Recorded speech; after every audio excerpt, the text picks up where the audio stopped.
Hello, welcome back to Buckle Up. My name's Rob Wilson and this is the iconic Porsche 911.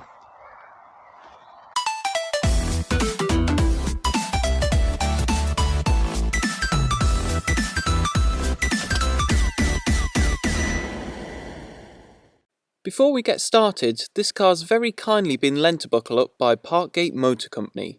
You can find a link to purchase the car in the description below. Okay then, so let's start at the front, and in case you didn't know already, this is a 996 generation 911, which means it has these controversial styling items, the fried egg headlights, which were shared with the Porsche Boxster, which came out at a similar time. For cost reasons, they decided to put them on the 911 as well.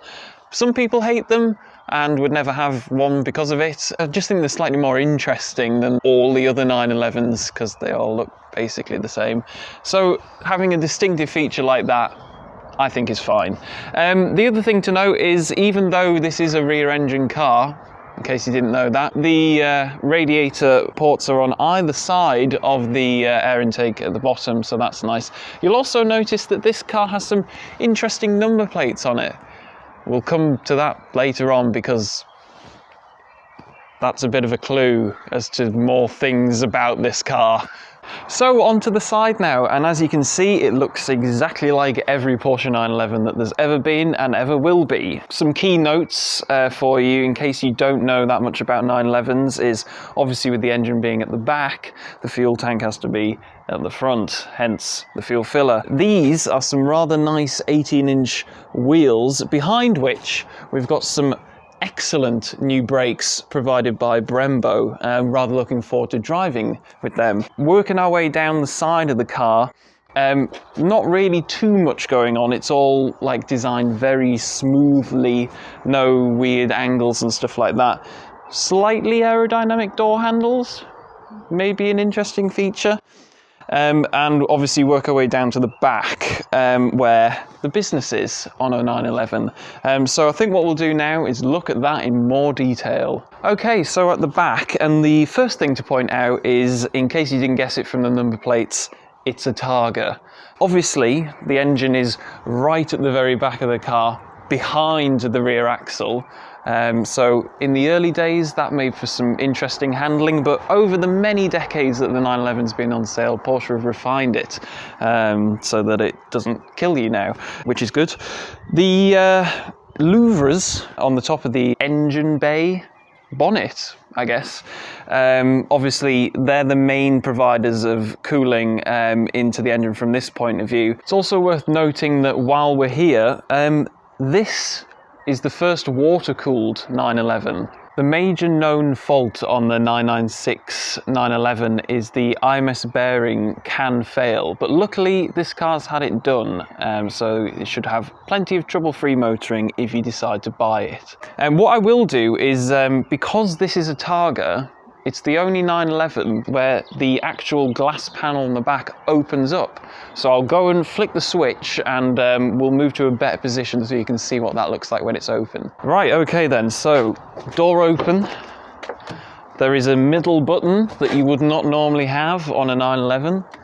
I press, it pops itself open, lift it up, and voila, you now have access to this rear shelf, which normally you wouldn't get. You can fold those rear seats down, which a lot of 911 owners do anyway, but because of how this opens, you can stick some golf clubs in there, a few overnight bags, actual shopping if for some reason you go shopping in your 911. There's a really good reason to get the Targa over a normal one. I think that's great. Anyway, I'll close that up now. I've got all excited. So we'll go and look at the boot, which is at the front. Nice thing about this though is soft close. Luxury.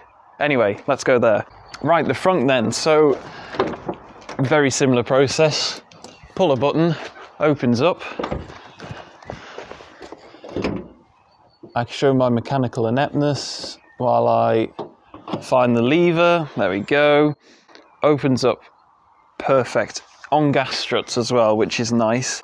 It's quite a big space, actually. I can fit my extremely long, gangly arm all the way down inside. Easily enough room in there for 2 overnight bags on top of each other. You've got a spare tyre, which is just a space saver, but it's better than an inflation kit. You can top up your brake fluid here, and the washer stuff goes in there, so that's good. What I think I might do now, though, is sit inside and see if I fit, because 6'2" and that. Oh, good news, I fit. And not just a little bit, I fit quite comfortably. I've got a decent amount of headroom. Yes, the seat is all the way back, but I'm not struggling for knee room or anything like that, so big plus points there. In terms of what there is in this cabin, you've got the standard 5 dials in front of you, which is always the rev counter directly in the middle, speedo off to the left, and then beyond that the battery, and then off to the right you've got your oil temperature, fuel gauge and oil pressure. You have in the centre standard Porsche things, which is 2 vents at the top. You've got your climate controls, radio. Look at this, CD, 4 CD changer, which is just marvellous. You've got a nice little cubby, which is just about the right size for a mobile phone, actually. Porsche are obviously ahead of the curve, considering this car is 20 years old. In terms of storage, you're not hard done by. There's a nice little cubby down here for the passenger. You've got a decent sized glove box, although in this case it's mainly taken up by the manuals. In the centre you've got a nice little push button open thing, which is about the size of my hand, so it's not that big. You also get in the doors little storage pockets that open up where the armrests are, and they're actually quite deep. I can get my hand all the way in there, so that's quite decent. And there is some actual door pockets further down, but not really big enough for cups. Speaking of cups, you do actually get a cup holder, which is this little thing here. I'm not quite sure how sturdy this is. I mean, this is 20 years old. I'm not entirely convinced that it could hold a reasonable drink. Maybe best to just put drinks somewhere else, not there. You do have an ashtray, obviously. This is a German car from 20 years ago. Of course, it's got an ashtray. What I'm not particularly looking forward to is having to get into the back seats, as is customary on any car review. But I'll leave you in suspense, because what we're going to talk about next is the absolutely fantastic Targa roof. So I will put the ignition on, and I will press this little button here. Oh, look at this. It all just tucks neatly behind me, and then I can stick my hands up and pretend I'm on a roller coaster, and now suddenly, not that headroom was an issue, but I've got 93 million miles of it, and I'm not going to hit my head on the back of it, which is pretty good. I like that a lot. It does have a blind which can retract as well, but I'm very impressed. You know, if you want the convertible lifestyle without the hassle of having to have a roof that you've got to maintain and clean, and it gets covered in algae and moss and horribleness, this is a perfect solution. Ta-da! Anyway, oh god, I've got to get in the back now. Right, I'm going to need to move this seat and then push it forward as far as it'll go. Oh, ow. Ugh. Okay, right, so I'm in, but these seats are very upright, and if I was actually going to sit up, this is what it would look like. I'm going to try and put the seat back. Oh, it clicked. But that is in the driving position for someone who is 4'11". Oh God, children, only children, and even then, very small children. I'm going to have it written into my contract that I never have to get in the back seat of a car ever again. It's not fair. Oh, right. That's better. I think what would cheer me up is actually to go and drive it. Now, full disclaimer, I have already driven this car a while ago. Being buckle up, we thought it'd be fine. You know, we'll just wear the same clothes and everything will look nice and it'll blend in. No one will notice. But I can't help but feel that having my hair cut and the fact that in this next shot my hair is about 3.5 inches longer than it is in this one may be noticeable. So have fun with that. Let's go drive it.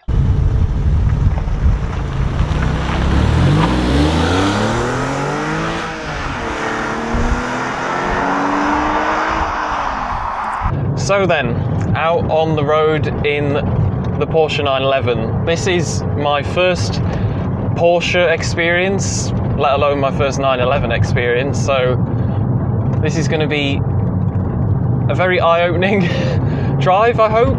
So, obviously, this being a Porsche 911, the engine is in the back. It's a 3.6 litre flat six, it's naturally aspirated, and it produces 315 horsepower, which is probably just about the right amount for a road car. That means it'll do 0 to 60 in 5.2 seconds and go on to a top speed of 177 miles an hour. Now that might not seem fast by today's standards. Anything that does 0 to 60 in anything over 3 seconds is for some reason considered slow. But I can promise you, this is enough. For most people, you don't need 700 horsepower and a million traction control systems to keep you going in a straight line. The engine feels quite torquey as well. It's 273 foot-pounds, and it seems to me that it's actually the mid-range where it's the most powerful, sort of your 3.5 to 5,500 RPM range is when it really starts to pull. I'm going to give it a squirt. Oh.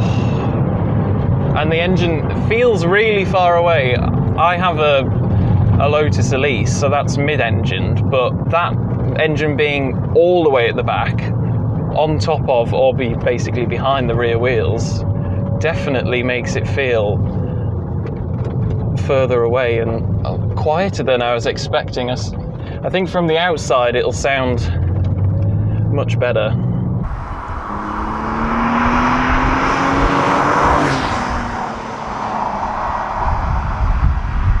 So what I'm going to do now is demonstrate to myself just how capable 315 horsepower is. I'm in third gear doing 3,500 RPM and oh, yep, that's a substantial amount of power. Oh, and that's definitely still within the legal speed limit. If you're watching, police or mum, hi. It's just really nice. I like this a lot.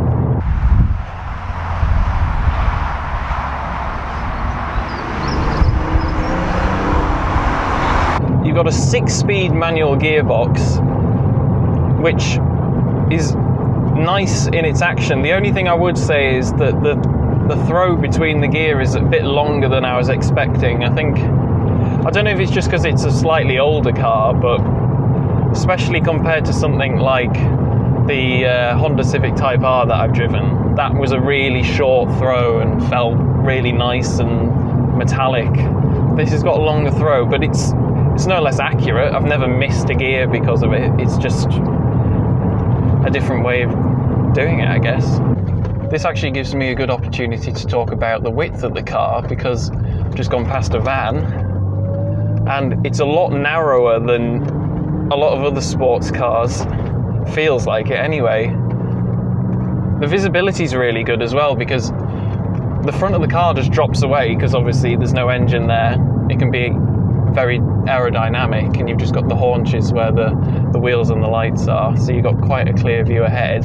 And then all the way around you, it's just, especially with the Targa roof, it's just glass, so the visibility is excellent. Way, way better than in my lease.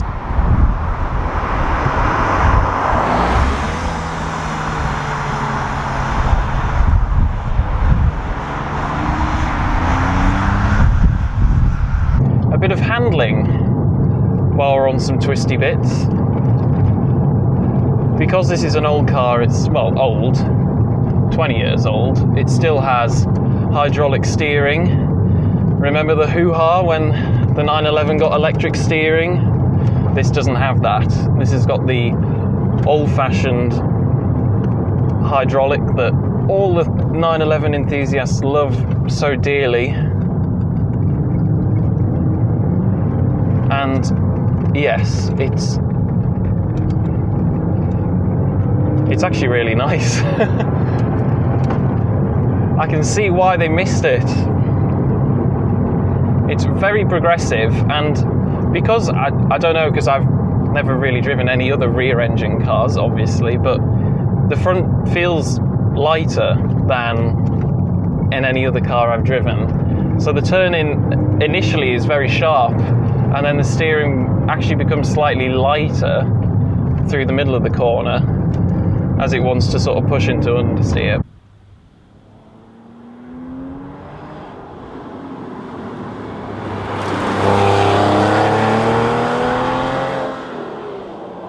I've never been a Porsche fanboy. I've never even really liked Porsches. I've always been an Aston sort of person myself, but I am struggling to think of many bad things to say about this driving experience, I have to be honest. I mean, this one is like really in really nice shape in general, I think. For a 20-year-old car, I can't really see much wrong with it. Brakes are good as well. This car's had all the brakes redone, so it's got Brembos on all four corners, and they are chef's kiss. Honestly, they are so good. As soon as you they're not grabby. I've been in a couple of cars where you touch the brake pedal and you jerk forwards, but it's just so progressive from the first touch of the brake pedal. This feels around the corners nice and light. It doesn't feel like you're carrying much in the way of any weight. The car weighs, I believe, 1,415 kilograms, so it's not an extremely light car, not like the Elise, but it's not a 2-ton barge that's dressed up to be a sports car, like an 8 Series or something like that. I think what I might do now is just shut up for a bit and drive.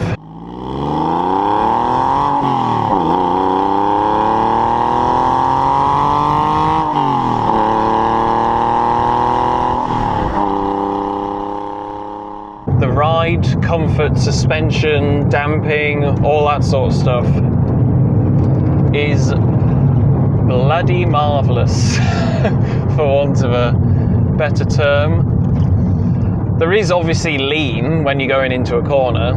It's a 20-year-old car, but I think lean is a good thing. It's an indication of exactly what the car's doing, how the chassis is coping. And then I think the faster you go, the better the ride quality becomes. The damping is absolutely spot on. There hasn't been any points where we've dipped anywhere and it's hit the bushes, the top of the suspension, or bottomed out. The wheels haven't left the ground, which I'm glad about. Beans! way to 7,000 RPM. That is addictive. And it makes that traditional flat six sort of growl.